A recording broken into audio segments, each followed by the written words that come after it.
ಕೇಂದ್ರ ಸರ್ಕಾರದಿಂದ ತೆರಿಗೆ ಹಣ ಹಂಚಿಕೆಯಾಗಿದ್ದು ಉತ್ತರದ ರಾಜ್ಯಗಳಿಗೆ ಸಿಂಹಪಾಲು ಸಿಕ್ಕಿದೆ. ಇದಕ್ಕೆ ಡಿಸಿಎಂ ಡಿಕೆ ಶಿವಕುಮಾರ್ ಕಿಡಿಕಾರಿದ್ದಾರೆ. ಇನ್ನು ಬಿಜೆಪಿ ಕಾಂಗ್ರೆಸ್ ಮಧ್ಯೆ ನಕ್ಸಲ್ ಶಸ್ತ್ರಾಸ್ತ್ರ ವಾರ್ ಶುರುವಾಗಿದೆ. ಈ ಸುದ್ದಿಯನ್ನು ನೋಡೋಣ ಸಮಗ್ರ ನ್ಯೂಸ್ ಟಾಪ್ನಲ್ಲಿ. ಕೇಂದ್ರ ಸರ್ಕಾರ ನಿನ್ನೆಯಷ್ಟೇ ರಾಜ್ಯಗಳ ಪಾಲಿನ ತೆರಿಗೆ ಹಣವನ್ನ ಹಂಚಿಕೆ ಮಾಡಿದೆ. ಆದರೆ ಉತ್ತರದ ರಾಜ್ಯಗಳಿಗೆ ಸಿಂಹಪಾಲು ಸಿಕ್ಕಿದೆ.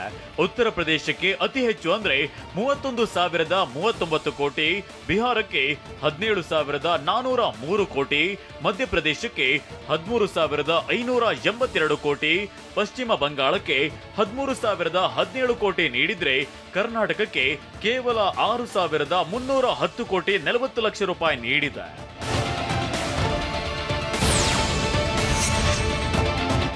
ದೇಶದಲ್ಲಿ ಅತಿ ಹೆಚ್ಚು ತೆರಿಗೆ ಕಟ್ತಿರೋದು ಕರ್ನಾಟಕ.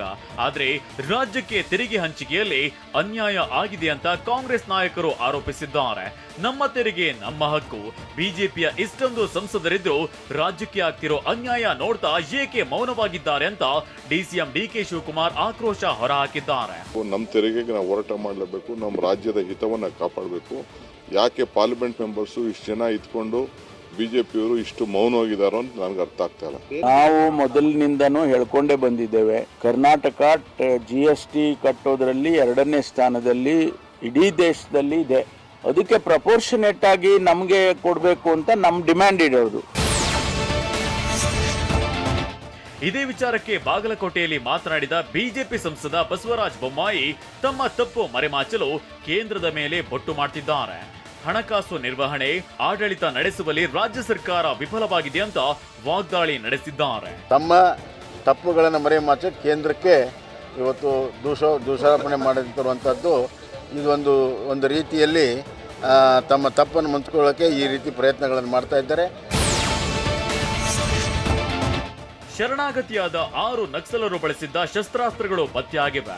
ಚಿಕ್ಕಮಗಳೂರಿನ ಜಯಪುರ ಠಾಣಾ ವ್ಯಾಪ್ತಿಯ ಮೇಗೂರು ಅರಣ್ಯದಲ್ಲಿ ಶಸ್ತ್ರಾಸ್ತ್ರಗಳನ್ನ ಪತ್ತೆ ಹಚ್ಚಲಾಗಿದೆ.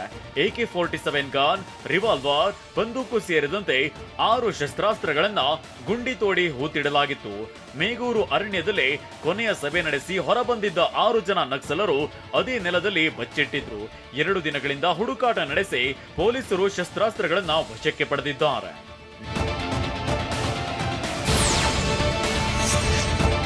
ನಕ್ಸಲರು ಶಸ್ತ್ರಾಸ್ತ್ರಗಳನ್ನ ಒಪ್ಪಿಸದೇ ಇರೋದು ಚರ್ಚೆಗೆ ಗ್ರಾಸವಾಗಿದೆ. ನಕ್ಸಲರು ಶರಣಾದ ಪ್ರಕ್ರಿಯೆ ಮತ್ತು ಶಸ್ತ್ರಾಸ್ತ್ರ ಒಪ್ಪಿಸದ ನಕ್ಸಲರಿಗೆ ಪ್ಯಾಕೇಜ್ ನೀಡಿದ್ದೇಕೆ ಅಂತ ಬಿಜೆಪಿ ಪ್ರಶ್ನಿಸಿದೆ. ಪ್ಯಾಕೇಜ್ ಘೋಷಣೆಗೆ ವಿರೋಧವಿಲ್ಲ ಎಂದಿರೋ ಬಿಜೆಪಿ ನಾಯಕರು ನಕ್ಸಲರ ವಿಚಾರಣೆ, ತನಿಖೆ ಆದ್ಮೇಲೆ ಪ್ಯಾಕೇಜ್ ಕೊಡಬೇಕಿತ್ತು. ಈ ತರಾತುರಿ ಯಾಕೆ ಅಂತ ಕಿಡಿಕಾರಿದ್ದಾರೆ. ಶಸ್ತ್ರಾಸ್ತ್ರ ಒಪ್ಪಿಸಲಿಲ್ಲ ಅಂತಂದ್ರೆ ಬೇರೆದವ್ರು ಕೊಟ್ಟು ಬಂದ್ರೆ ಹಂಗಾರೆ ಇವರು ಬೇರೆ ನಕ್ಸಲ್ ಏನಿದೆ ಅಲ್ಲ ಸಿಕ್ಕಿದೆ ಅಂತಂದ್ರೆ ಇವ್ರು ಎಷ್ಟು ಒಪ್ಪಿಸಿದ್ದಾರೆ ಇದನ್ನು ಸ್ಪಷ್ಟಪಡಿಸುತ್ತಲ್ಲ. ಎಷ್ಟೋ ಪೊಲೀಸ್ ಅಧಿಕಾರಿಗಳು ಪೊಲೀಸರು ಪ್ರಾಣ ಕೊಟ್ಟಾರ. ಈಗ ಅವ್ರಿಗೆ ಎಲ್ಲೆಲ್ಲಿ ಅಡಗಿಟ್ಟಂತ ಶಸ್ತ್ರಾಸ್ತ್ರಗಳು ಶರಣಾಗತಿ ಆಗೋ ಟೈಮ್ನಾಗ ಮುಂದಿಡಬೇಕು, ಅವೆಲ್ಲ ಪ್ರದರ್ಶನ ಮಾಡಬೇಕು. ಇನ್ನು ಸರ್ಕಾರವೇ ನಕ್ಸಲರಿಗೆ ಶರಣಾಗಿದೆ ಅಂತ ಪರಿಷತ್ ವಿಪಕ್ಷ ನಾಯಕ ಛಲವಾದಿ ನಾರಾಯಣಸ್ವಾಮಿ ಆರೋಪಿಸಿದ್ದಾರೆ. ಇದಕ್ಕೆ ತಿರುಗೇಟು ಕೊಟ್ಟಿರೋ ಸಚಿವ ಡಿ ಸುಧಾಕರ್ ಮೊಸರಲ್ಲಿ ಕಲ್ಲು ಹುಡುಕುವ ಕೆಲಸ ಅಂತ ಕುಟುಕಿದ್ದಾರೆ. ಸರೆಂಡರ್ ಆಗಿರೋದೇ ಸರ್ಕಾರ ಅವರಿಗೆ. ಇದ್ರ ಜೊತೆಗೆ ಅವ್ರು ಬರಿಗೈಯಲ್ಲಿ ಬಂದಿದ್ದಾರೆ. ಶಸ್ತ್ರಾಸ್ತ್ರಗಳು ಎಲ್ಲೂ ಅದ್ವು. ವಿರೋಧ ಪಕ್ಷದಲ್ಲಿ ಏನು ಕೆಲಸ? ವಿರೋಧ ಮಾಡೋದೇ ಕೆಲಸ ಅವ್ರಿಗೆ. ಮೊಸರಲ್ಲಿ ಕಲ್ಲು ಹುಡುಕತಕ್ಕಂಥದ್ದೇ ಕೆಲಸ ಅವ್ರು ಮಾಡ್ತಾರೆ. ವಂಚಕಿ ಐಶ್ವರ್ಯ ಗೌಡ ಪತಿ ಹರೀಶ್ ಗೌಡ ಹೆಸರಲ್ಲಿದ್ದ 60 ಲಕ್ಷದ ಬೆನ್ಸ್ ಕಾರನ್ನ ಕೆಪಿಸಿಸಿ ಕಾರ್ಯಾಧ್ಯಕ್ಷ ವಿನಯ್ ಕುಲಕರ್ಣಿಗೆ ಗಿಫ್ಟ್ ನೀಡಿದ್ಲು. ಈಗ ಎಸಿಪಿ ಭರತ್ ರೆಡ್ಡಿ ತಂಡ ಆ ಕಾರನ್ನ ಸೀಸ್ ಮಾಡಿದ್ದಾರೆ. ಇನ್ನು ಮಂಡ್ಯದಲ್ಲೂ ಐಶ್ವರ್ಯ ವಿರುದ್ಧ ವಂಚನೆ ಕೇಸ್ ದಾಖಲಾಗಿದ್ದು ವಿಚಾರಣೆಗೆ ಹಾಜರಾಗುವಂತೆ ಸೆಂಟ್ ಠಾಣೆ ಡಿವೈಎಸ್ಪಿ ಶಿವಮೂರ್ತಿ ನೋಟಿಸ್ ನೀಡಿದ್ದಾರೆ. ಗುರುವಾರ ವಿಚಾರಣೆಗೆ ಹಾಜರಾಗುವ ಸಾಧ್ಯತೆ ಇದೆ.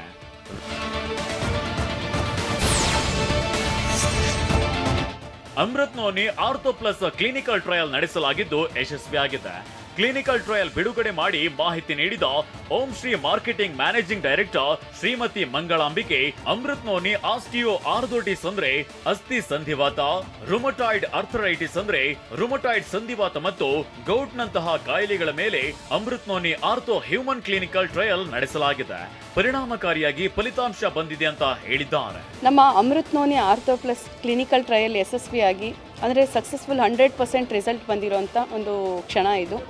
ಮುಂಚೆ ನಾವು D+ ಅನ್ನು ಕೂಡ ಕ್ಲಿನಿಕಲ್ ಟ್ರಯಲ್ಗೆ ಒಳಪಡಿಸಿದ್ವಿ, ಅದು ಕೂಡ 100% ರಿಸಲ್ಟನ್ನು ಕೊಟ್ಟಿತ್ತು.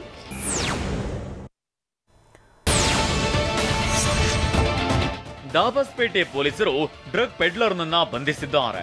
ತುಮಕೂರಿನ ಇಸ್ಮಾಯಿಲ್ ನಗರದ ವಸೀಂ ಪಾಷಾ ಎಂಬಾತನನ್ನ ಬಂಧಿಸಿ 50,000 ರೂಪಾಯಿ ಬೆಲೆ ಬಾಳುವ 1 ಕೆಜಿ ಗಾಂಜಾ ಜಪ್ತಿ ಮಾಡಲಾಗಿದೆ. ಚಿಕ್ಕ ಚಿಕ್ಕ ಪ್ಲಾಸ್ಟಿಕ್ ಕವರ್ನಲ್ಲಿ ಪ್ಯಾಕ್ ಮಾಡಿ ಅಕ್ರಮವಾಗಿ ಮಾರಾಟ ಮಾಡಲಾಗ್ತಿತ್ತು. ಖಚಿತ ಮಾಹಿತಿ ಮೇರೆಗೆ ದಾಳಿ ನಡೆಸಿ ಗಾಂಜಾ ಸಮೇತ ಆರೋಪಿಯನ್ನ ಬಂಧಿಸಿದ್ದಾರೆ.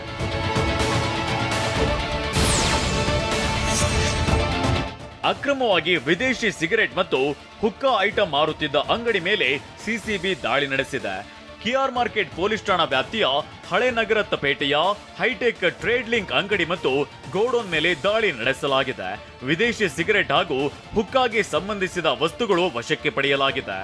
MRP ರೇಟ್ ಇಲ್ಲದೆ ವಿದೇಶಿ ಸಿಗರೆಟ್ಗಳನ್ನು ತರಿಸಿಕೊಳ್ಳಲಾಗ್ತಿತ್ತು.